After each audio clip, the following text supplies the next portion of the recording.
I love it. Just think, 100 years ago, no AI, no spell checkers, and the history continues. You have to love how it stands the test of time. The other thing that stood the test of time is marine layer and clouds. The May gray has been an issue, but check out the extended forecast at the bottom of your screen there. By the time we get into Thursday and Friday, some beach communities may hold on to this, but away from the beach, it's going to start to warm. Now, I think tomorrow, like today, maybe even just slightly cooler, there's still going to be a pretty good press of clouds, even though the narrative in this forecast tries to draw your attention to the heat for safety-related reasons. We'll get into that. But you can see tomorrow, coastal valley communities close to 70 degrees for the daytime highs with the onshore flow. Like today, we'll see some sunshine after some early low clouds, but the interior already closer to 90. We're definitely into the middle 80s today, so that trend already beginning there.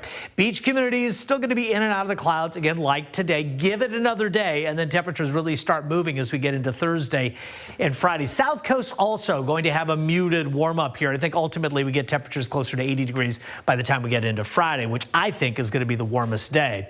Now, current conditions right now, let's take a look. Paso Robles 86, 65 in Santa Barbara, 63 Santa Maria, 64 in San Luis, and the winds are onshore. So something definitely has to change here. Checking out the daytime highs.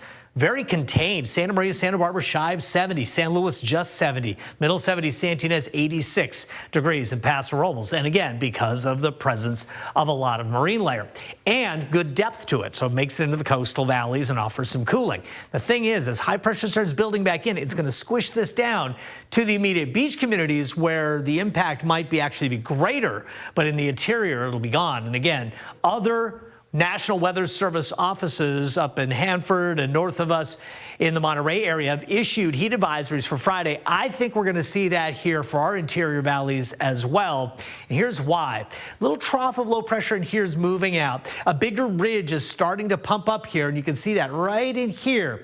But there is one caveat, and it's this weird knuckleball upper low that's going to spin to the south. Now, where it goes ultimately and when it drags across California is going to be interesting. There's a non-zero chance of getting some rain in here on Saturday afternoon, drawn in from this upper level low spinning away.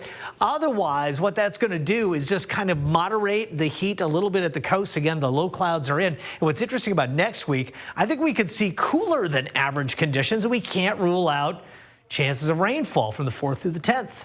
Okay, temperatures close to 70 degrees tomorrow for part of the coast. South Coast 70s, Paso Robles 88 degrees. So it's really interesting to look at the extended here because you get that big rise in temperatures in the interior and then the plummeting fall into early next week. The same trend follows in the coastal valley areas. It's just not as dynamic. I'll see you again at 5 o'clock.